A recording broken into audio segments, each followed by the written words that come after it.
Morning guys.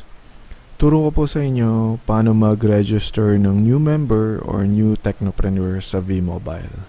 So, ang ire-register po natin ay ang kulay violet na card. Ito po ang technopreneur card natin kung saan makikita nyo dito sa kanang bahagi ng card, meron po itong ID number. At sa likod po nito, meron po itong subscriber activation code at product pack sales code na kakailanganin natin sa registration. So, i-scratch po natin ang likod na to para makuha natin ang subscriber activation code. Also, ang product pack sales code.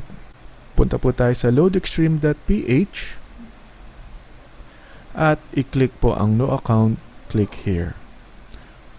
Makikita po natin na may terms of use. Click lang po ang agree at ang submit. Dito po natin ilalagay ang pangalan ng ating mga magiging miyembro. So, ilagay po natin ang full name niya.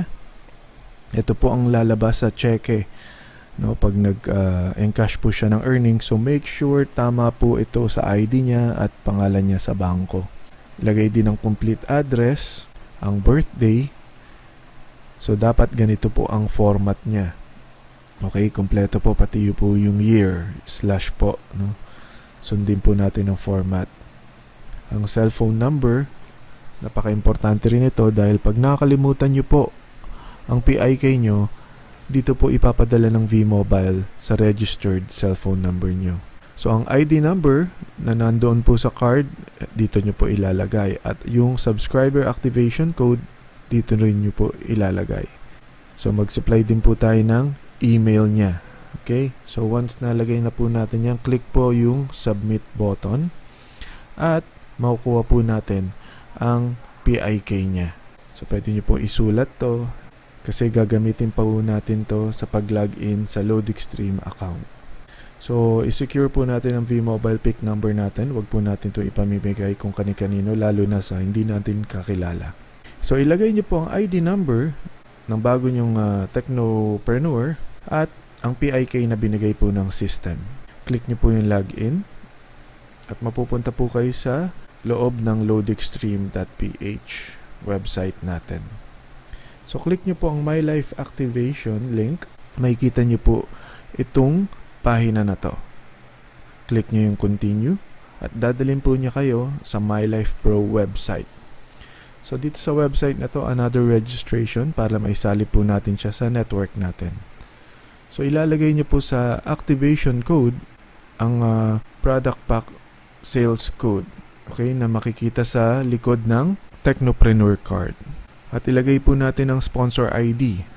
So, ito po yung bibigyan ng 700 o 1,000, no? Depende sa kung anong package po yung nire-register nyo. Ito po yung nag-invite. And may bago po tayo, no? Meron po tayo dito nung sa ilalim po ngayon ng sponsor ID, may makikita na po kayo dyan, placement ID. So, dito nyo po ilalagay kung saan nyo po gustong ikabit yung bagong member nyo.